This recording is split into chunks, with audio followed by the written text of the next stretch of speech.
Here are three reasons why my SaaS application has failed miserably. Well, let's just start with the first one. No marketing. Yeah, it's very ironic because most programmers love to code and they don't like to market their applications, especially the ones that claim to be SaaS builders or indie hackers. Um, with the exception of me because I'm dumb. I don't, okay, I'm not dumb, but I don't usually market my applications because I just find it cringe to make videos about, oh my God, here's my platform. This is like marketing in general is just not my thing, right? But then if I want to make money online or at least have some success with building SaaS applications, I should probably get better. Not probably, I should actually get better at marketing my application. That's the first thing.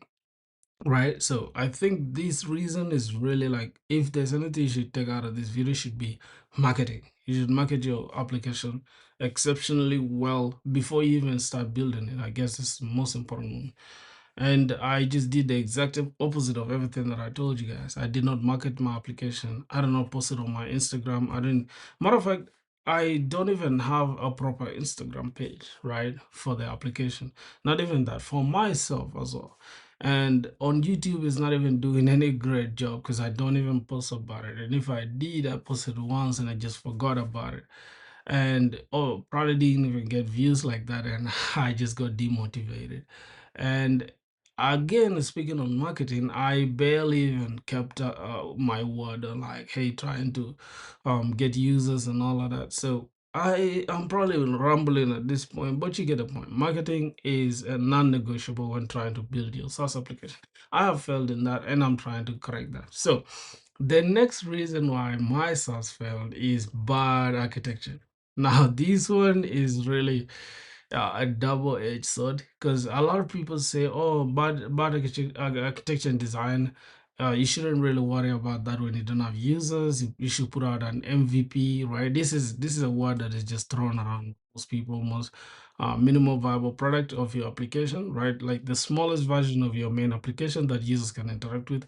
This is good, right? This is good, but you can do better because for one reason is that soon as you put out a mediocre project and people log in and they find a bunch of issues with your application, they are just going to churn or they are going to leave your platform entirely.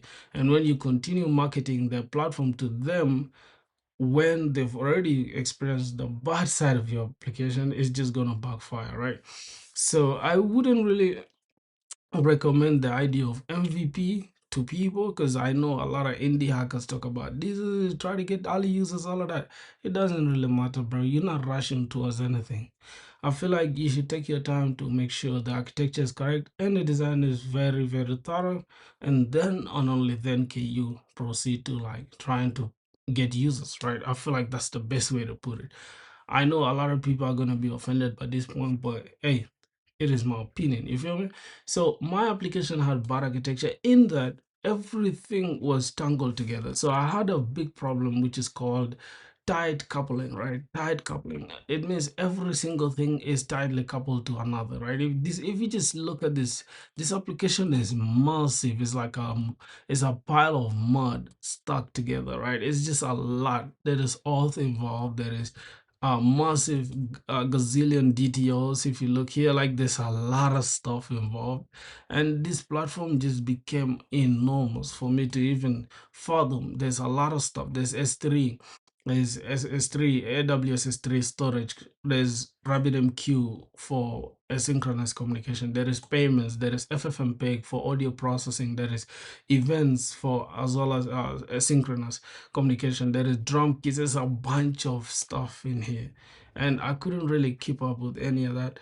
Although the platform is live and well, it has some small users, not paid users, just some small users. I'm not really pleased by the platform, and as you can tell, rightfully so, the application is down. It means everything is just crashing back and forth, and one small mistake, one small error can just lead to the entire platform being down, and then I have to go again and deploy the entire platform just to make one change that I just to correct one change or one error that that I encountered, and that is really something that led to my platform failing. And another thing, if you look at this, this is just if this is just like you trying to get the total lines of code, right? This is total lines of code on your platform or that your application contains. I have about 10,000 lines of code.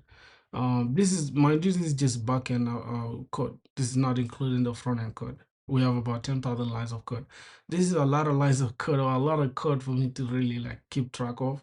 I understand as an indie developer, you need to do everything yourself, but at some point, you either need to get a co-founder or you need to just learn to do things in a very efficient way, right?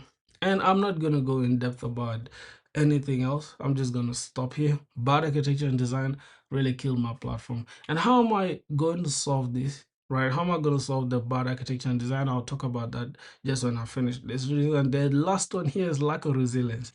Well, this really looks like it's not a factor, right? This doesn't really apply to most people because most people are resilient.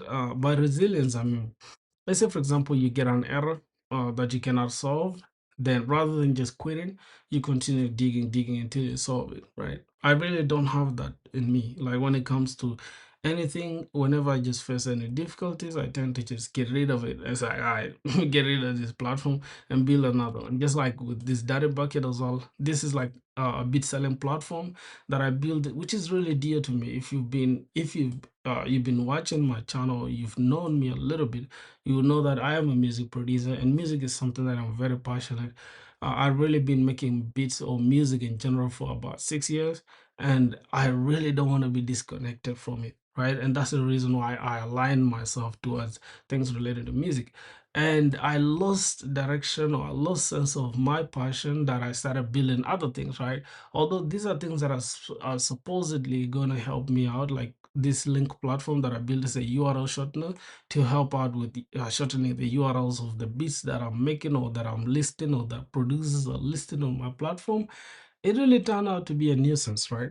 I understand it's really something that is useful, yes, but it's a nuisance. A nuisance is something that good at time, but right?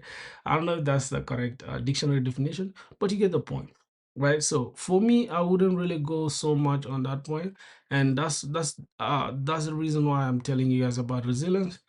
It is always good to just have resilience, man. And as soon as I lost my resilience, I resorted to building another platform, which is also a good thing because I have now two platforms that are live or that I can call my SaaS applications. But I really don't think it is necessary to have two platforms unless you just, just like me, you want to be a fool, right? It is. That's out of the window. But yeah, truth be told, bro, these are the reasons that really led to my platform failing.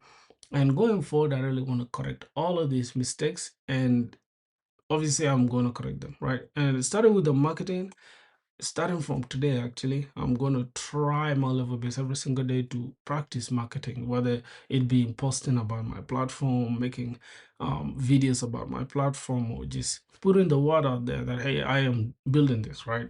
In general, just building in public and documenting my progress. I think I need to do 10 times better than what I can do right now. And for the bad architecture and design, I really need to entirely rewrite the entire code base of Data Bucket from this mud, or this pile of mud called monolith. I want to convert it to microservice architecture. I know a lot of people would say, you don't need microservices architecture. Oh, this is unnecessary. This is too much. Yes, I get it.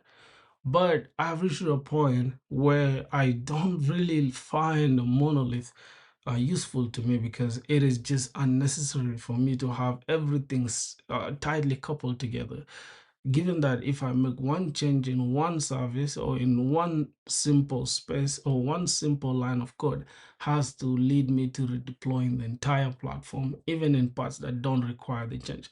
So if you get my point, bro, I think you understand what I mean.